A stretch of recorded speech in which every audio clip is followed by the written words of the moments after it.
नमस्कार दोस्तों, आप सभी का स्वागत है एक बार फिर से अपने चैनल भक्ति की शक्ति में। तो दोस्तों आइए सुनते हैं पापांकुशा एकादशी व्रत कथा को। अर्जुन कहने लगे कि हे जगदीश्वर, मैंने अश्विन कृष्ण एकादशी अर्थात इंदिरा एकादशी का सविस्तार वर्णन सुना। अब आप कृपा करके मुझे क्वार माह की शुक्ल पक्ष की एकादशी के विषय में भी बतलाइए। इस एकादशी का क्या नाम है तथा इसके व्रत का क्या विधान है, इसका व्रत करने से किस फल की प्राप्ति होती है, कृपया यह सब विधान पूर्वक कहिए। भगवान श्री कृष्ण ने कहा कि हे कुंती नंदन, अश्विन माह के शुक्ल पक्ष की एकादशी का नाम पापांकुशा एकादशी है। इसका व्रत करने से सभी पाप नष्ट हो जाते हैं तथा व्रत करने वाला अक्षय पुण्य का भागी होता है। अश्विन शुक्ल एकादशी के दिन इच्छित फल की प्राप्ति के लिए भगवान विष्णु का पूजन करना चाहिए। इस पूजन के द्वारा मनुष्य को स्वर्ग लोक की प्राप्ति होती है। हे अर्जुन, जो मनुष्य कठिन तपस्याओं के द्वारा फल की प्राप्ति करते हैं, वह फल इस एकादशी के दिन क्षीर सागर में शेष नाग पर शयन करने वाले भगवान विष्णु को नमस्कार कर देने से मिल जाता है और मनुष्य को यम के दुख नहीं भोगने पड़ते हैं।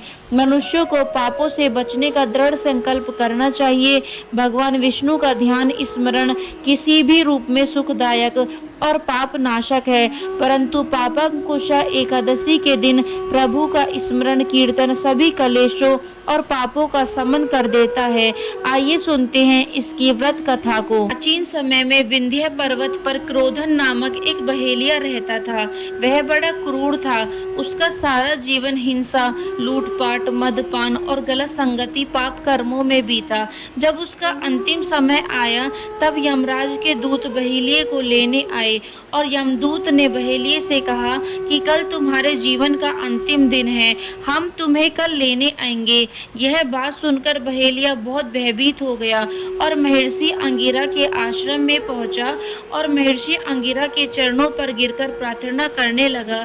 हे ऋषिवर, मैंने जीवन भर पाप कर्म किए हैं, कृपया कर मुझे कोई ऐसा उपाय बताएं जिससे मेरे सारे पाप मिट जाएं और मोक्ष की प्राप्ति हो जाए। उसके निवेदन पर महर्षि अंगिरा ने उसे अश्विन शुक्ल की पापांकुशा एकादशी का विधि पूर्वक व्रत करने को कहा।